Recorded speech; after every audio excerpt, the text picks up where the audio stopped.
Imagine living every day under the real threat of losing your home, your family, and even your own life. For many settlers and neighboring tribes in the Old West, that fear was just part of daily life. In a region marked by uncertainty, survival often depended on staying alert and being able to endure extreme circumstances.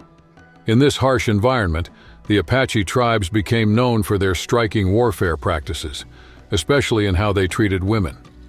To understand this complex period, we need to look at records describing how these women were treated during attacks and the hardships they faced in captivity.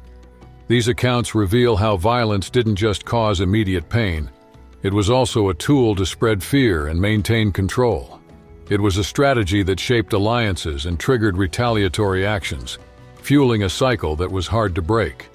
Amidst this reality, political and cultural pressures pushed people toward increasingly drastic actions. Territorial disputes, honor codes, and the struggle for power all played a role in reinforcing brutal practices. By exploring this chapter of history, we can see how these events were shaped by factors beyond the battlefield, leaving a lasting impact on those who lived along the frontier. The Apache developed combat tactics with one main goal: survival in harsh and unforgiving territories. Their raids weren't just random acts of violence, they were strategic moves to secure resources and maintain stability in their villages. In this context, women often became targets. Capturing them was a way to exert pressure and maintain control. Once taken captive, they were forced on long marches, enduring extreme exhaustion and deprivation. 17th century records like those of Alonso de Benavides describe captivity as a brutal experience filled with forced labor and various forms of abuse, showing just how drastically their lives changed once they were taken. This inhumane process left both physical and emotional scars, highlighting the harsh reality they faced. The constant threat of retaliation kept settlers and rival groups in a state of fear, making any form of resistance even more difficult. The possibility of sudden attacks worked as a psychological weapon, prolonging trauma for generations. While this is a painful chapter in history, it sheds light on the measures the Apache used to ensure their survival, even if it meant resorting to severe tactics to assert their dominance.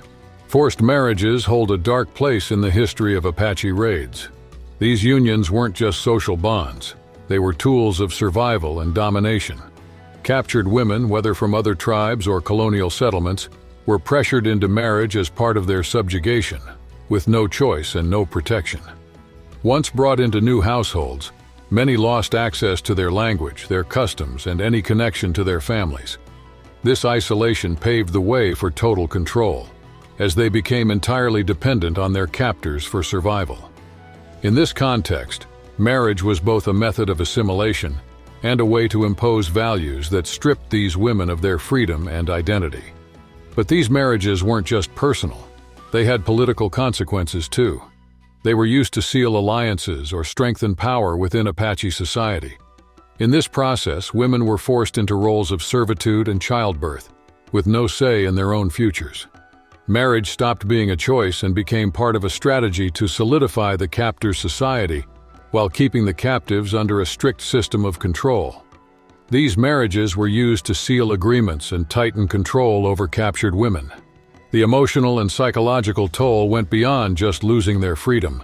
It meant the complete dismantling of their former lives. In the harsh realities of the Old West, marriage could easily become a tool of oppression. Tacitus, in his writings on ancient societies, had already noted that the pursuit of power is deeply rooted in human nature. During the Old West, scalping was more than just a violent act among the Apache. It was a warning to enemies, settlers, and captives. Removing a scalp sent a clear message. Opposing this group could have severe consequences. Beyond displaying power, this practice reinforced control over certain territories and created an atmosphere of constant fear. The Apache often took scalps from women and displayed them as proof of victory. This act made it clear who was in control and served as a brutal reminder that any resistance could lead to a painful death, marked by an unmistakable symbol of defeat. Researchers still debate the origins of scalping in Apache culture. Some believe it came from ancient war traditions, while others suggest possible European influences. Either way, scalping became a symbolic gesture that combined physical strength with intimidation, leaving a lasting mark on the history of conflicts in the Old West. Herodotus in ancient Greece wrote about groups like the Scythians, who reportedly used enemy scalps to make cloaks. Even though the setting was different, displaying these trophies had a powerful symbolic impact. In the Old West, scalping wasn't just about the suffering of its victims. It was a direct message. It served to drive settlers away from Apache lands, fueling the fear of future attacks. But this practice wasn't exclusive to native tribes. Settlers, soldiers, and bounty hunters also engaged in scalping, sometimes for money, other times out of revenge. Within this brutal landscape, the scalping of women by the Apache added another layer of cruelty. By targeting women, they struck both a symbol of vulnerability and a warning to anyone who dared to challenge their authority. This practice made it painfully clear just how intense the battle for land and power was, with both sides acting ruthlessly to assert their dominance.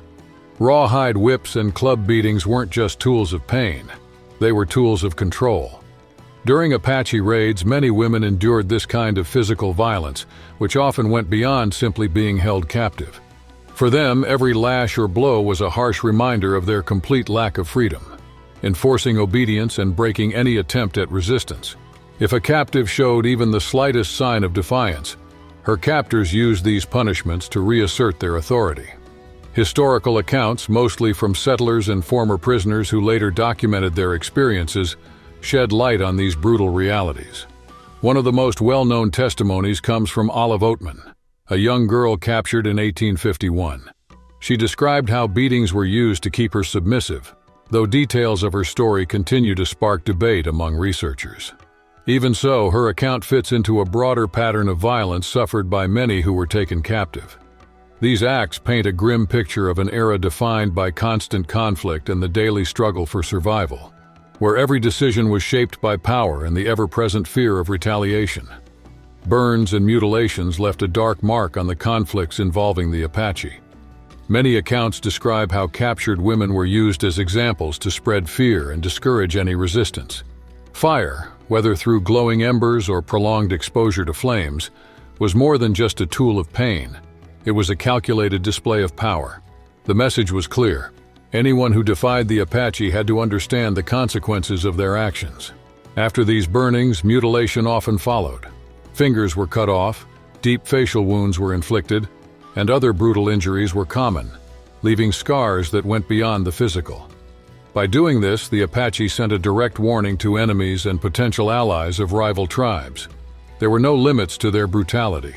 For many settlers and military officers who witnessed or recorded these acts, every gruesome detail served as proof of the terror the Apache wielded in their territory.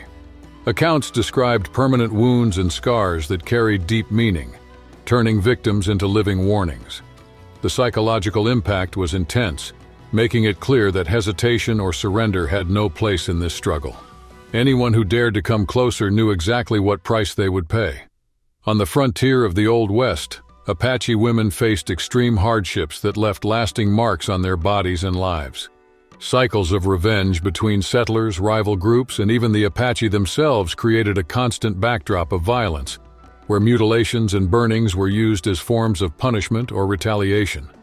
For those who survived, every scar was a reminder of a time when simply staying alive meant enduring the unimaginable.